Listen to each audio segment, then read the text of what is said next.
Hi, welcome back to Bullies to Butterflies. This is Tammy, and thanks for being here. And what I'm going to talk about today is I'm going to reflect on the video that I just posted about my time in elementary school and the bullying that I went through then, and just want to reflect on that.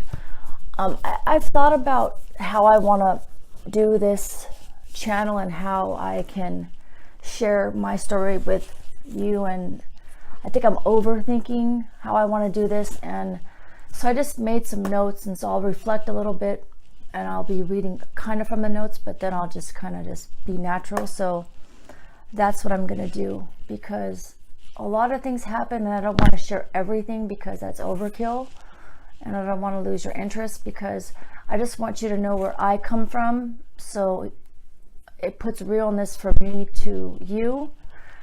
And then I want to change and help whoever I can watching this when I'm sharing my story, and then maybe I can touch someone's life. So I'm just going to shoot from the hip and we'll go from there. So I told you where I grew up. I grew up in the 70s to a middle class, low to middle class family, if you want to call it.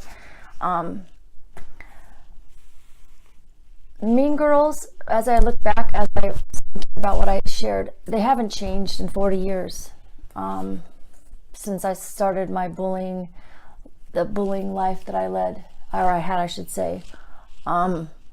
It's if anything, it's gotten worse because of the cyber end of it. And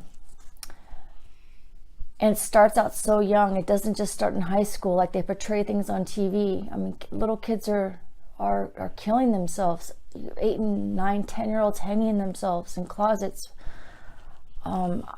It's something I can't even put words on. I'm sure anyone watching this that reads the newspaper or watches the news, or it's mind-blowing.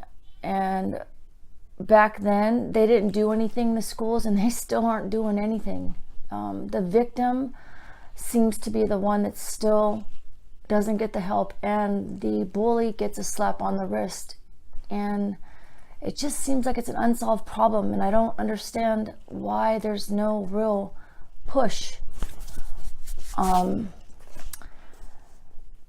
it's mind-blowing because my children have gone through it in a sense. My son went through it, and I watched how it worked, and I pushed back and got some help for him, and he made it through. And my little girl gets the mean girl treatment at school, and I guess it's normal, we go through it, but there has to be a way to handle this. And through this, someone higher than me in my life, my God, is talking to me, and so that's why I'm here. Cyberbullying is something that I never experienced, but I'm reading and watching a lot of it and reflecting on my childhood, growing up as a young little girl, being bullied. Consequences weren't and aren't the same as they are now, and the stakes are a lot higher because kids are taking their lives. And I myself, back then, I would have never thought of taking my life. Sometimes I felt like I wanted to die because it was so painful. I don't remember as a kid, I would get up in the morning and never want to go to school because I was afraid of what the day was going to be like, or the week was going to be like. Having to run home after school, the anxiety. I don't remember ever doing homework as a young girl. Grades, I mean, I don't really remember school until the 6th grade, when I actually decided I wasn't going to take it anymore, in a sense. So I joined groups to try to outsmart these bullies, and in doing so I would get to stay after school, so it didn't look like I was chickening out. And I guess I got out of being bullied, in a sense, from being chased after school. But there were some mean girls that were there too, I guess. This was me I want to share this. This is the 5th grade. Shenandoah class of 1982. I was about 10 years old in this picture, so you can see where I went to school.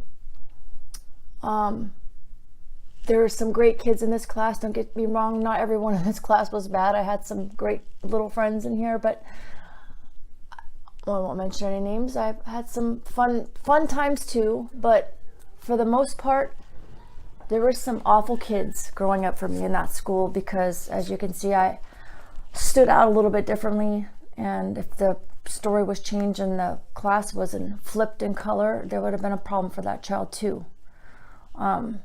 It was just bad, and I thought it was going to be better when I graduated school, and little did I know that my troubles were just going to get different and worse.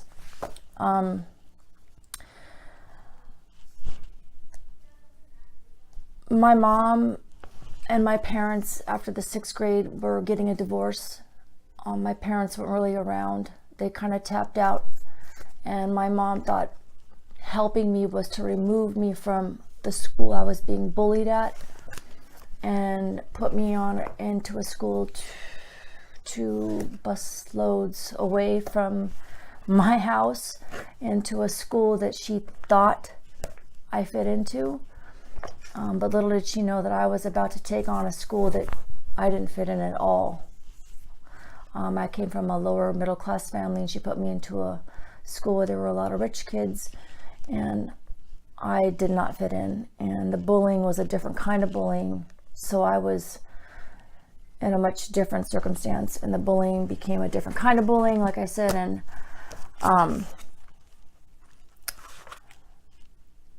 you know,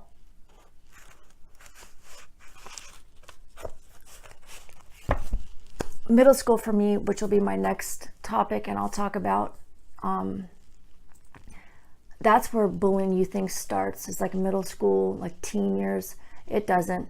And as I've been reading and listening to different things on the internet about children who are being bullied and now they're killing themselves, this epidemic is getting worse as time goes on. So we as adults need to step in and help children. Like I said, God, someone is talking to me. Something is tugging at my, I don't know, whatever it is, to help. So I'm going to do this for as long as I have to. I will hopefully reach out and touch someone and make this big and better, because we have to do something to change this. Because bullies aren't out there for no reason. They're doing it. We need to help them and we make a change. So God bless each and every one of you listening, and come back next time so we can talk about middle school. Thank you for listening.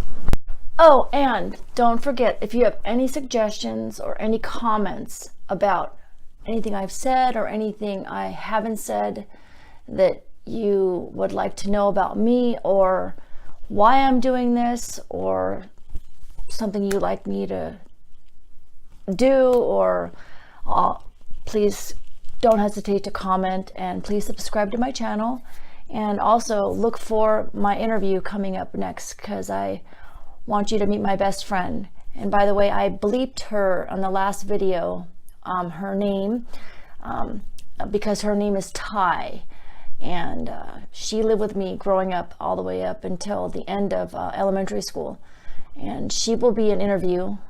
If not her, my little sister will be an interview. I'm hoping my little sister will do the interview. She'll do it. But Ty is, she's the greatest, best friend for 43 years coming up. So again, any comments or suggestions, please, I would love to hear from you, and subscribe to my channel. God bless.